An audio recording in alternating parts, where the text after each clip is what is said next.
Ассалаумағалейкум, құрметті менің ютубтағы көрермендерім, оқырмандарым, қалдарыңыз қалай? Бүгін міне біраз болды видео салмай кеттік.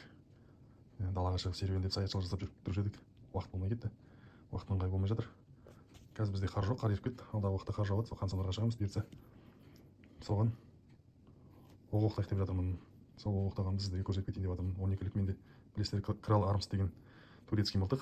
Соған мына өзімде гильзаларым бар. Осы гильзаларға қазір сіздерге оқтағанымды көрсетемін.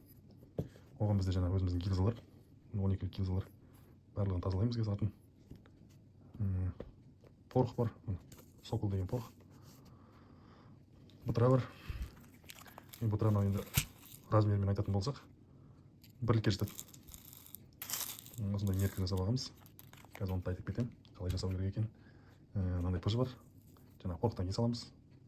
Басып қатты қысқаннан кейін. Одан кейін бұтыраны саламыз. Бұтырадан кейін қайтадан осындай пыжбен қысамыз. Одан кейін үстінен осындай арнайы пластилин бар. Осы пластилинмен үстін жауып тастаймыз, чтобы қозғалып кетпеу үшін, ішіне су кіріп кетпеу үшін деген оқ алтартпасын деп өзіне. Білесіздер, оқ алтартса, оқ атылмауы мүмкін. Так, мынандай майымыз бар.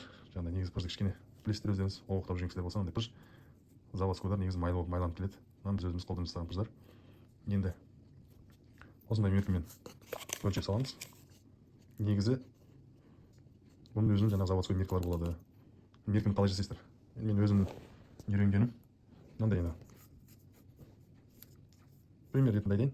Осындай заводской оқта өзі көрініп тұрады, мына жерде порох. Сонымен бірдейлеп аламыз. И сол сызықпен сызып аламыз. Мен осылай оқтаймын өзім. Бұтыраны тура солай. Ал кеттік.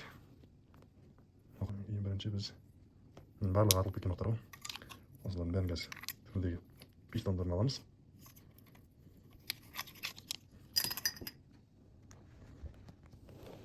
Енді өзіңнің оқтаған оғын кішкене заводской оқтан кішкене мықтырақ қылдыра оқтаймыз.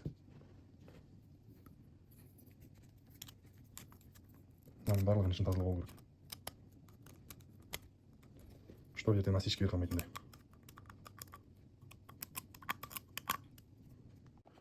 Ал кеттік достар. Бірінші ішін тазалап аламыз. Ақша пистон салатын жер. Мынау бір атылғаннан кейін мынандай күйе болып татпасқан сияқты болып қалады да, енді қоқыстар. Соның барлығын дұрыстап тазалау керек. Что ертең атқан кезде оқ жақсы атылатын болады. Бұны тазаламай салатын болсаңыздар, бұны көрініп тұрған шығар. Тесіктері бар, көрдіңіздер ме? Осы тесіктерді ашып алу керек та, что ертең оқ атылмай қалып мынандай пистонымызды аламыз. Пистон. И мен осындай тегіс шерге аламыз да. Пистонның үстінен баса саламыз. Сонда пистонымыз тегіс болып шығады да.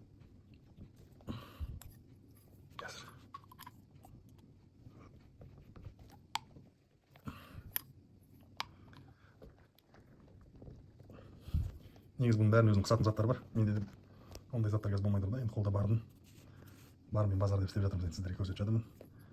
Міне салып алдық пистонымызды. Енді порох саламыз. Жаңа көрсеткен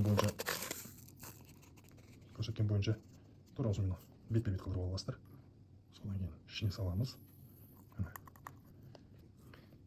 Осындай киізден пыж жасап аламыз. Осы пыж киіз болмаған жағдайда кәдімгі бумаға салып алсаңыздар болады. Жақсылап нығыздау керек та. Сонда жақсы нығыз болған сайын жақсы атылатын болады. Мысалы мынау бізде кірмей тұрды, көрдіңіздер ме? Оны алып кішкене мынандай кәдімгі машинаның мотор құятын майы бар ғой. Соған бүйтіп салып аласыздар міне.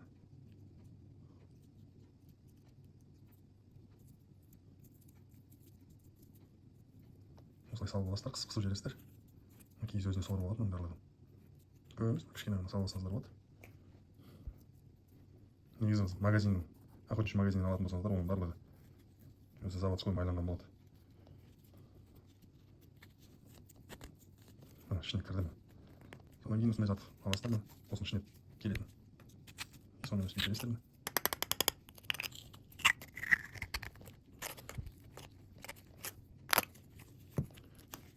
Бұлай алып кішкене басып жүріп өксінен қатты.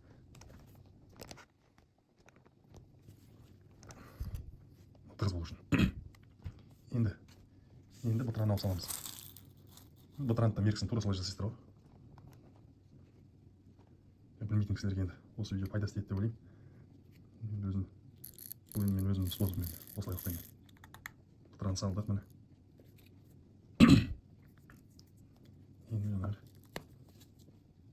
біршті саламыз.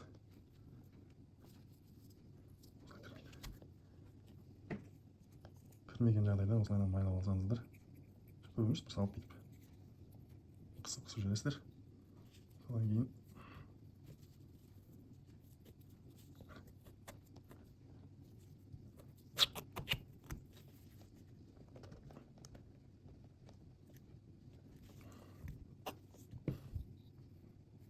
вот міне ровымыз дайын болды. Бұйыртса ертең атып көреміз, қалай болады екен. Міне осылайдан алып тастайсыздар. Негізі бұның барлығының өз нелері бар. Жаңа заводской тазалайтыны барлығы бар ғой. Қолда бар затпен барға қанағат жасап жатырмыз. Осылай тазалап жібересіздер, мынаның барлығы.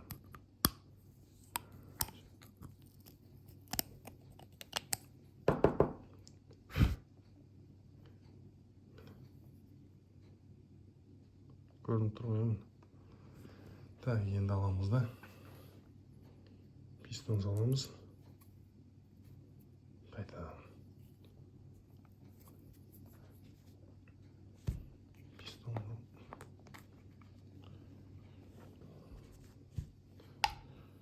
Так, пистонды алып мына тегіс жерге міне. Басасыздар осылайынан.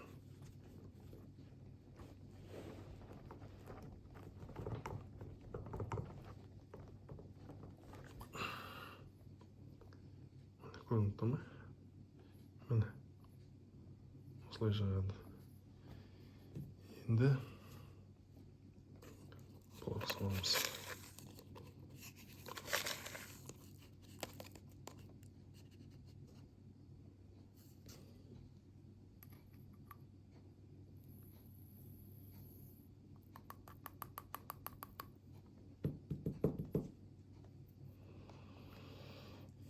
Қорықтан кейін пыжды саламыз.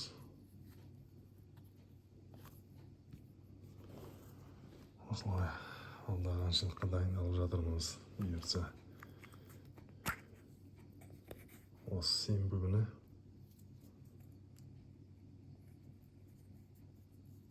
шығып қайтамыз бұйыртса.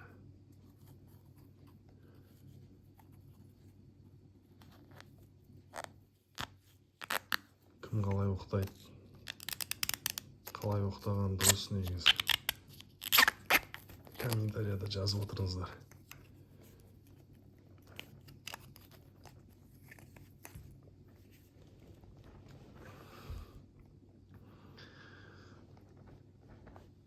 Бізді ауылда Талап деген ағамыз бар, үлкен кісі, қазір пенсияға шыққан.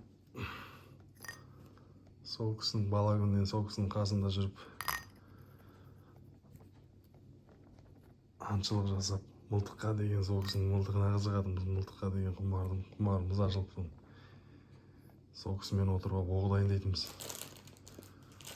Сол кісі үйрететін, былай оқтайсыңдар, былай оқтайсыңдар деп.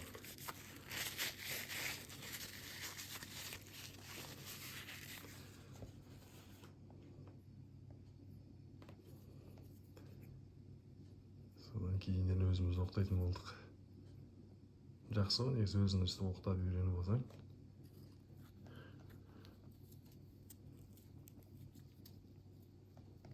Осындай бір 25 гильз алып қойсаңыздар жетеді. Аңға шығатын уақытта алдын ала оқтап қоясыздар. Қолдарыңыз босаған кезде бұның өзі бір ермек. Ол зарядтап.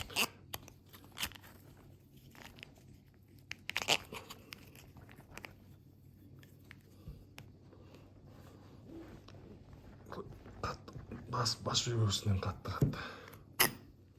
Штоп мынау ертең атқан кезде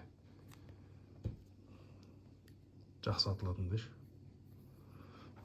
Бос қылдырып басатын болсаңыздар, онда дұрыс атылмауы мүмкін.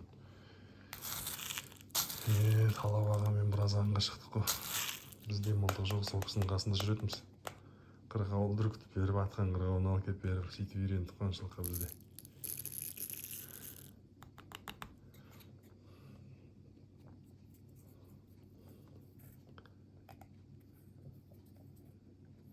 Қалай қар жауады.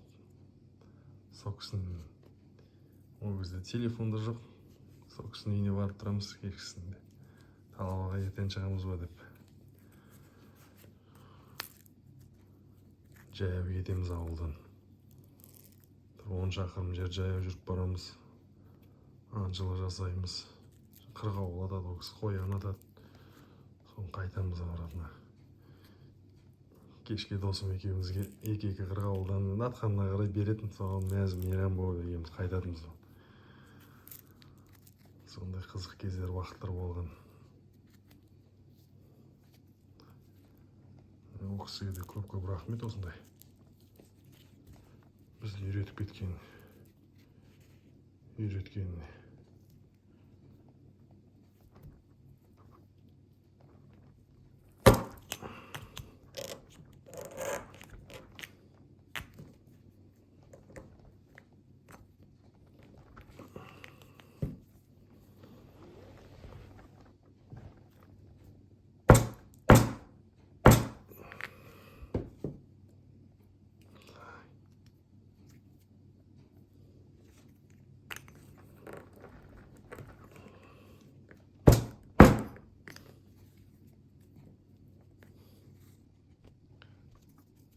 Келесі оқ тоқтап жатырмыз.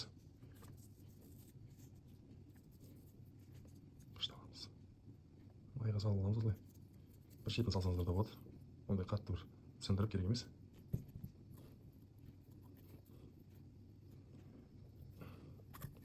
Осы қар жауса, ала берсе тауға барамыз.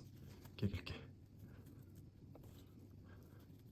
Алдағы уақытта жақсы видеолар түсіріп каналыма салам бұйыртса. Маған қолдау көрсетіп, лайк басып, комментарий жазып отырғандарыңызға көп рахмет. Жаңадан көріп жатқан кісілер болса, тіркеліп лайк басып қойыңыздар.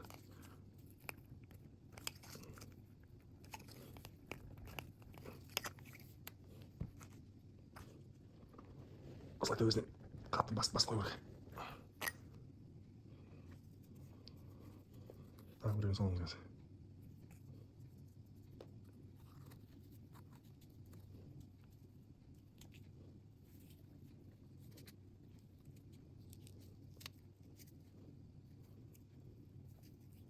Қазір білесіздер, оқ қымбаттап кетті.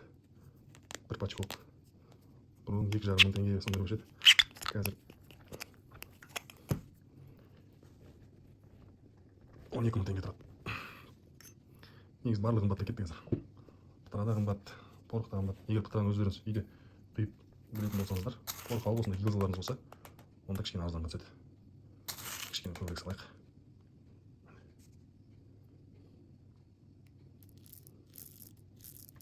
Күнде шығып жатқан жоқ, сол бір сенбі жексенбі қолымыз деген уақытта шығып тұрамыз. Майға салып аласыздар.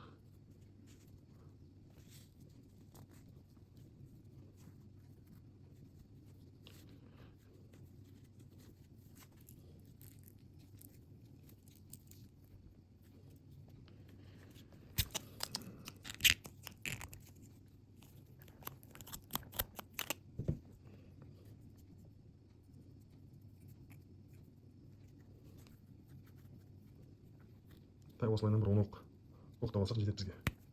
Сол бір шыққанға.